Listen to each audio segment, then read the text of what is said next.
Jay here for Stretford, Paddock, and this is the Tier 1 podcast. Joining me is Dharmesh Sheth. Dharmesh, thanks for joining us. Always good chatting to you. How are things over in England? Because I'm here in the US. How's everything going in that there London? No, not as good as where you are. I'll hazard a guess, and I'm impressive from you. It's quite late out there, isn't it? Yeah, it's 1:30 in the morning where we are. So, Okay. I mean, I can't moan too much because, it's not like it's a horrible thing to have to come to America to talk about Manchester United and watch United over here. But yeah, it is late, but it's always a pleasure to chat to you and find out what's going on with the latest transfer rumours, because there's loads of rumours flying around about Manchester United, especially when it comes to strikers as well. So we'll get into all that.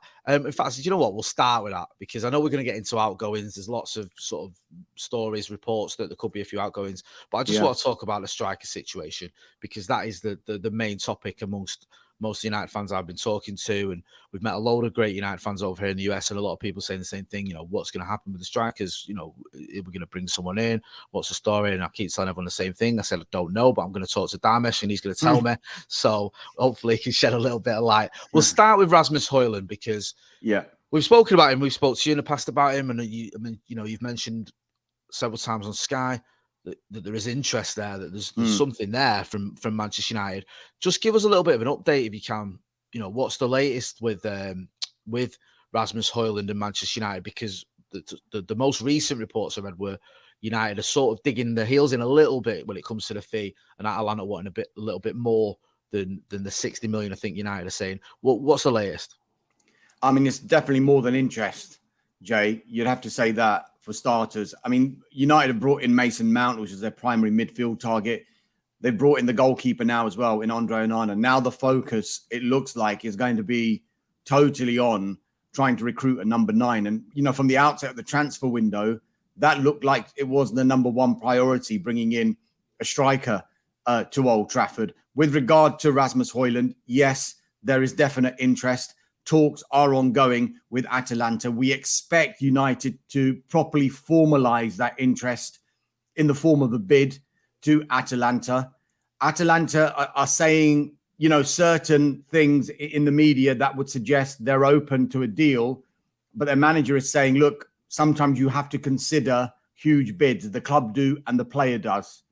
And I think what they're talking about is, 70, 80, 90 million euros. I don't think Manchester United want to go anywhere near that. And for a deal to happen, I think Atalanta would have to lower their demands for Manchester United to be able to do something. United will be disciplined. They've got a valuation. They will not overpay. And I think that's been the theme of this transfer window. We know that there are certain budgetary constraints at United, but with regard to Højlund, anything above what United feel is the right price, you're, dicing with the non-compliance of financial fair play rules. So United are very, very wary of that. Hence why, even though it seems to be the primary target just now, in the background, they are looking at other options as well. And one strong option is the Eintracht Frankfurt striker, Randall Kolo Muani. But that said, it looks like the focus just now has to be on Rasmus Højlund because the talks have been positive.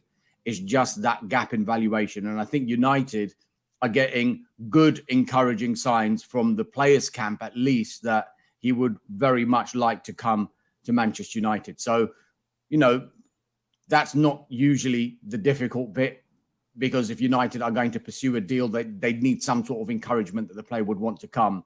It's now going to be the difficult part, and trying to formulate a deal whereby Atalanta are happy and United are comfortable with their valuation.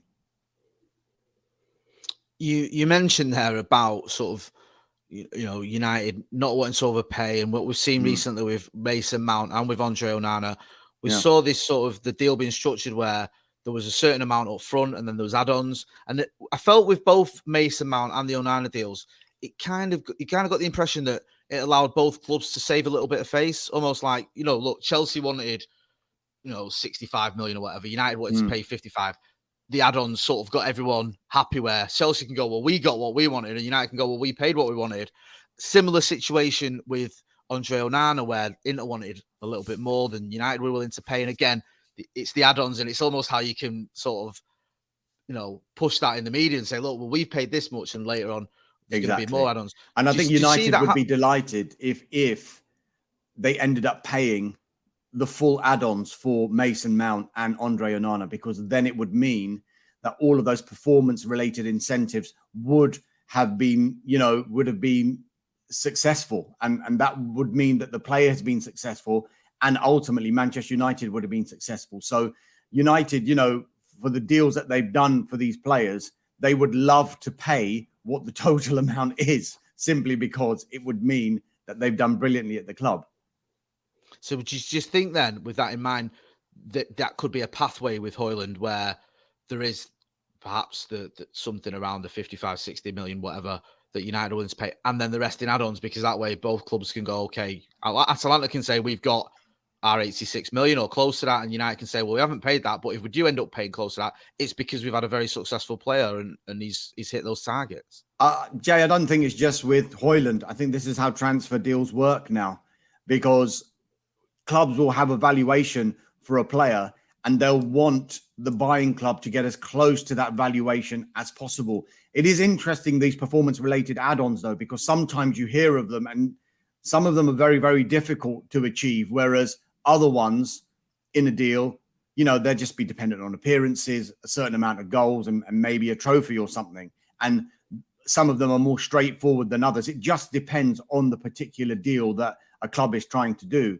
I would say that the Mason Mount one, some of those performance-related add-ons would be quite difficult. But look, if United end up paying it, that they will be absolutely delighted, as I say. But it's not just the way of the world with this Højlund transfer. That is transfer business in general. You never get a deal. Well, very, very rarely get a deal where it's just bang, here's the payment that you want, all in one hit. Away we go. Yeah, that makes a lot of sense. And you mentioned earlier that we're sort of waiting now, aren't we, for the official bid, and that's the next step, if you will. You also mentioned there about Kolo Muani and the interest there. Is that real interest? I know that sounds silly, but is this a ploy? Is this United saying, look, if you don't sell us Højlund, we've got other we've got other options? Or do you feel that United are really looking at Muani as a viable option?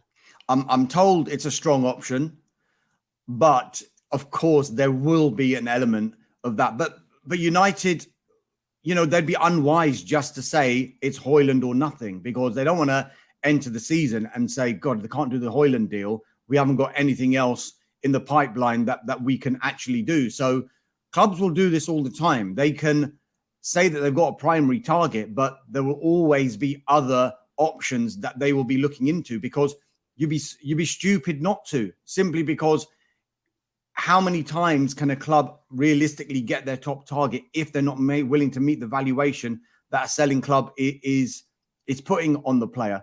But yes, I don't think it harms United to have it in the public domain that, yes, we are looking at other strikers. So Atalanta, be careful how much you're going to charge for Rasmus Højlund, because we might walk away from this deal. And United are prepared to do that. So as far as I'm aware, that the interest in Muani is real. It is a strong option for Manchester United. But of course, it seems like that the primary option just at the moment is Højlund. It seems that every time we speak of, every time we mention Manchester United strikers, Harry Kane's name comes up. Again, there was reports recently, I think a few journalists had it. I think Jamie Jackson, the Guardian, mentioned it, one or two others, about this idea that Daniel Levy might have to sell him, might be told, you've got to sell him rather than let him go next summer on a free. We know about the Bayern Munich interest there. Do you see any movement there with Kane to United? Do you think that is an option, or do you think it is going to be the Højlund or Muani? Or do you think there's always going to be a chance that United could go for someone like Harry Kane? I know obviously the fee is going to be quite high, but do you think that something could happen on that front? Look, there's no question Manchester United like Harry Kane, and in an ideal scenario, they would have wanted to bring him to Manchester United. As it stands, I'm told they are not pursuing a deal and are not expected to go back in for Harry Kane. Now, there are two big reasons for this. Firstly, Tottenham do not want to let him go to a Premier League rival. That is first and foremost. And number two, if they did, it will be almost impossible for United to do a deal because of the wages and the transfer fee involved. We're talking about Atalanta having to bring their price down for Rasmus Højlund for United to be able to do any kind of deal for him.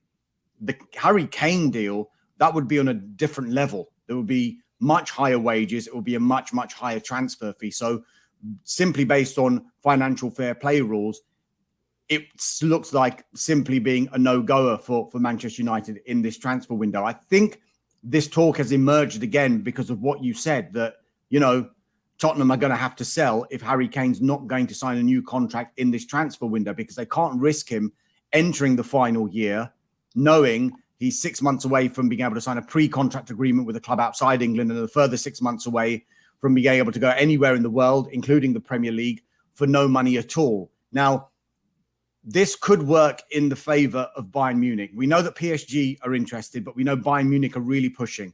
There's an open dialogue between Bayern Munich and Tottenham over Harry Kane. We understand that Harry Kane is open to talking formally to Bayern Munich if a deal is agreed between the two clubs.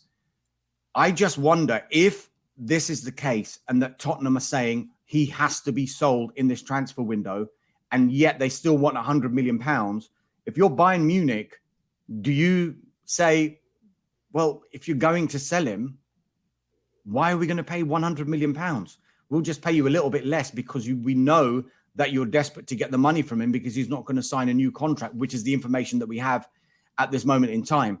As far as Harry Kane is concerned, he's in that position where if Bayern Munich agree that deal with Tottenham or anyone else does, then he will go and talk to that club. He's open to doing that. He's also open to not signing a new contract and staying at Tottenham until next summer and assessing all of his options. And then there's a third option that, you know, however unlikely it sounds, he goes into the final year of his contract having not signed one, but who's to say he might not still sign a new contract at Tottenham in the middle of next season once he finds out that, look, it's going really well under Ange Postecoglou. He sees success while he could be at the club still. So, look, an ideal scenario, Tottenham Hotspur want Harry Kane to sign a new contract. If he doesn't, it's too much of a risk and too much money to be lost if they don't sell him in this window. And I think that the ideal scenario in a bad situation, so the best case scenario in what they don't want to do is sell him, but it would be to a foreign club, and Bayern Munich are the one that are pushing the most.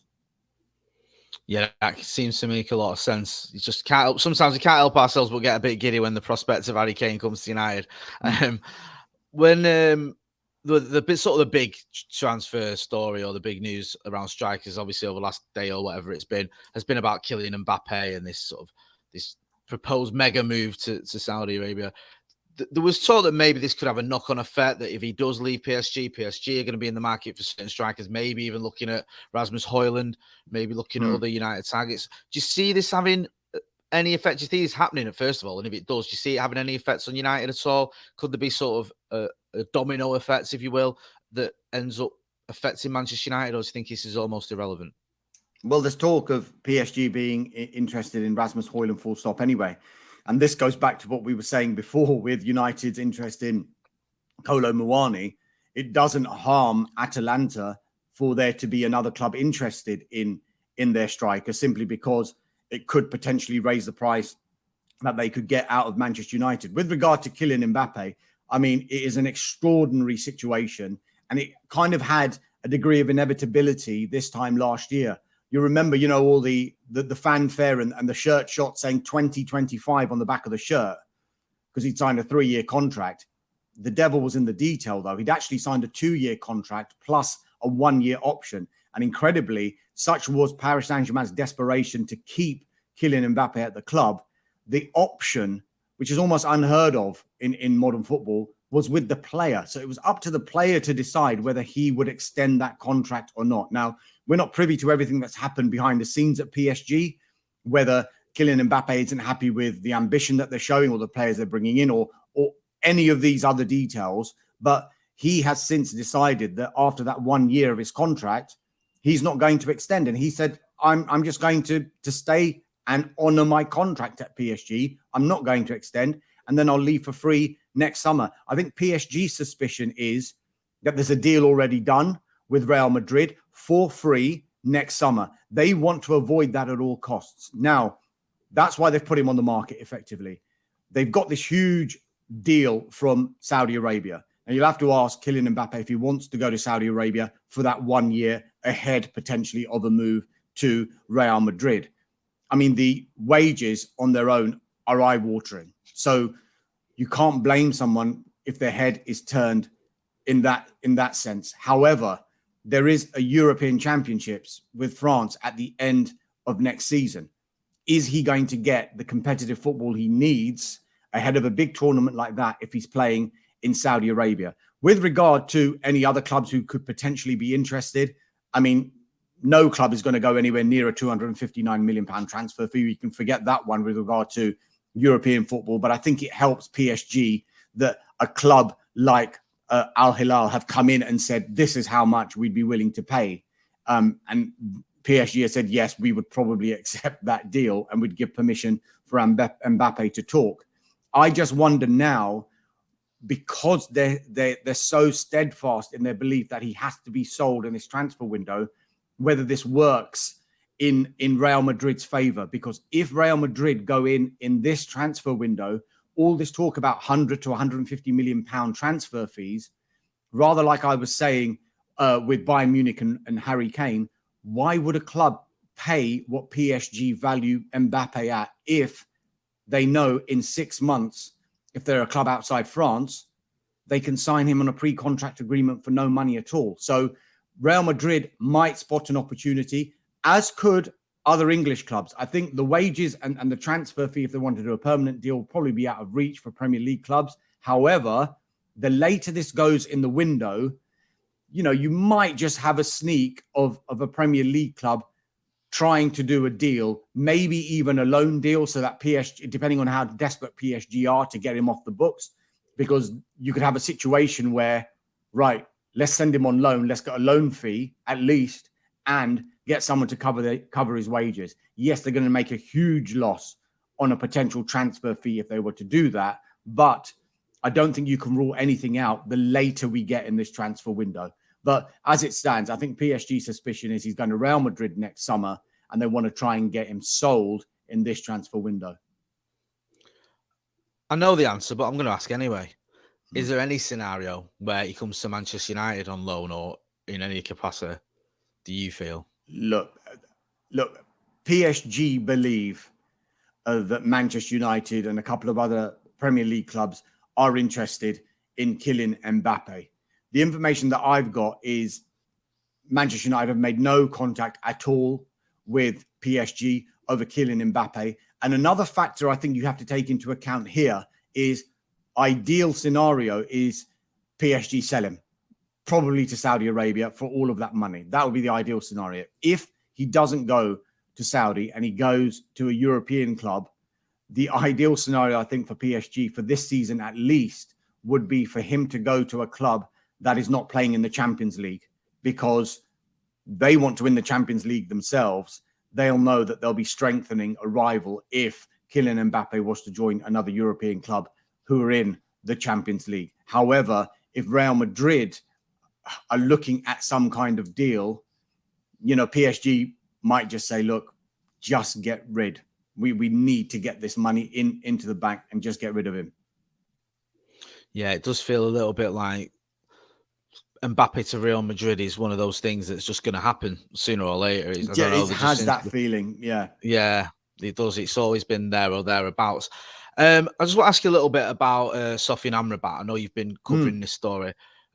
Links quite heavily with Manchester United, and it seems to be, just from the reports and the stories we're seeing, it seems to be gathering a little bit of momentum, this one. Where does it stand at the minute? Do you see this deal happening? I know, you know, we've had reports that Erik ten Hag is a fan. You know, Fiorentina probably willing to sell him, or he'd be able to come to Manchester United. What's the latest on Amrabat to Manchester United? But the information that I've got throughout this transfer window is that United are interested, and he's on a list of a number of midfielders that they're looking at. However, I think any arrival in that midfield area, and come to think of it, in the central defensive area as well, will probably now be dependent on if there are any departures in that area of the pitch. That's when United would go into the market, because look, the money that they've spent on Mount, Onana, and potentially a striker would mean that any further arrivals would likely depend on them raising funds and recouping some money from sales. And then you streamline the squad, and then potentially you can add to it. He's definitely a fan of Sofyan Amrabat, is Erik ten Hag. He's played under Erik ten Hag as Sofyan Amrabat before, when the pair were both at Utrecht. So there's a definite interest there. The information I have at the moment, he's on a list, but of course that kind of signing and potential signing could accelerate once Manchester United have a degree of certainty that there's going to be a departure in the midfield area. I'll get into that then. I wanted to ask you a little bit about departures, because it seems there's about a dozen Manchester United players who've been rumoured or linked with moves, and some of that is just if an offer comes in, some of that is the club actively looking to sell him. We'll start with midfielders, because you mentioned midfield. The two obvious ones are, I say two, you could probably say three, in Donny van de Beek, in Fred, in Scott McTominay. Do you see any of those players moving on this summer? In a word, yes. Donny van de Beek, I mean, it was fantastic to see him score in that pre-season friendly against Lyon, and what a goal as well. And you know, it was quite telling after the game, his post-match interview, when he said, look, he doesn't know what's going to happen, but kind of intimated that, you know, he could move from Manchester United. And it's been a shame. Look, he initially wasn't getting the opportunities, and when he did, it didn't quite work out for him. Then he got that terrible injury last season. I think a lot of people were thinking, finally, Van der Beek can shine at United because he's got a manager that he's played under before and he knows him very, very well. It just hasn't worked out for him. And then I think a telltale sign as well, unused substitute in the game against Arsenal over the weekend as well. Let's see how the rest of this pre-season goes. If he's continuing to be left out of squads for the pre-season, then I think that will probably send a message that, you know, maybe United are looking to find an exit option for Donny van de Beek. As far as Fred is concerned, a personal issue, I think, kept him out for the start of this tour. We're still expecting him, we think, to join up with the US tour, but he's 30 now. He's got a year left on his contract. There doesn't seem to be any noise with regard to an extension of that contract. There's also talk of him changing agents as well. And once that happens, that can only mean one thing, you know, trying to force a move to another club. We know that there has been interest from Fulham, but initial talks between Fulham and Manchester United revealed that there was a big gap in valuation when they were discussing that deal earlier on in this window. I just think we should keep an eye on that one, simply because later in the window we get, Fulham might see an opportunity to think, well, we can probably get Fred for a little bit less. There will be other clubs who will be interested in Fred as well. So I think that he will be one of the players that Manchester United could be thinking he is one that we can get a bit of money for and put forward those funds into reinvesting in that midfield area as well. Scott McTominay, slightly different situation. I'm told that West Ham have held initial talks with Manchester United over McTominay. He's been a long-term target of West Ham United. However, I don't think United are in any way pushing Scott McTominay out of the door at Old Trafford. They see him as a really valuable squad player. And if it's a big if, they were to consider any kind of bids, my information is that it would have to be a very, very, very big offer for Scott McTominay. Mate, that makes a lot of sense, to be fair. Like you said, you know, we've heard quite a few stories about Fred going to Fulham, and we can see what's happening with Donny van de Beek. It's just been such a shame. I actually feel sorry for him. And yeah, McTominay, again, you know, rumours, but it does feel like it would take something to get him to, or the club to part ways with him. Other players that have sort of been rumoured and linked with moves, again, it's varying degrees of how serious those moves look. But one player that keeps popping up is Harry Maguire, because we obviously had the captaincy issue there where, you know, he gave the statement, and we know that Bruno's now the captain. Harry Maguire is no longer the club captain, if you will. A player who, you know, you could argue he's almost fifth choice centre back when you think Luke Shaw comes in there as well. So what's the latest for Harry Maguire? Do you see someone coming in for him? Is there a club showing an interest? Because this is a player who's still a full, he's an England international. Who's had some very successful seasons in the Premier League. And you mentioned England as well. I think that will be a factor because there's Euros at the end of next season. And I just wonder if his game time is limited again, like it was last season, whether Gareth Southgate will think, look, you're going to need to get regular first team football for next season. There is definite interest in Harry Maguire from a number of clubs. West Ham United are the ones that I understand are really pushing to try and sign him. I'm sure that there have been initial tentative talks with Manchester United, and I think they're exploring both a loan deal and a permanent deal. With regard to Maguire and United, Erik ten Hag is publicly saying all of the right things. Look, he's a leader. We love him around the place. But I think if Manchester United get an offer, be it a loan with an obligation or a permanent deal that they find is acceptable to the club, the decision will be left with Harry Maguire. I think Erik ten Hag has always been consistent in that. He said, look, he can't be happy with what happened last season because he wasn't playing as much as he would have liked, but we love him around the place. He's a leader.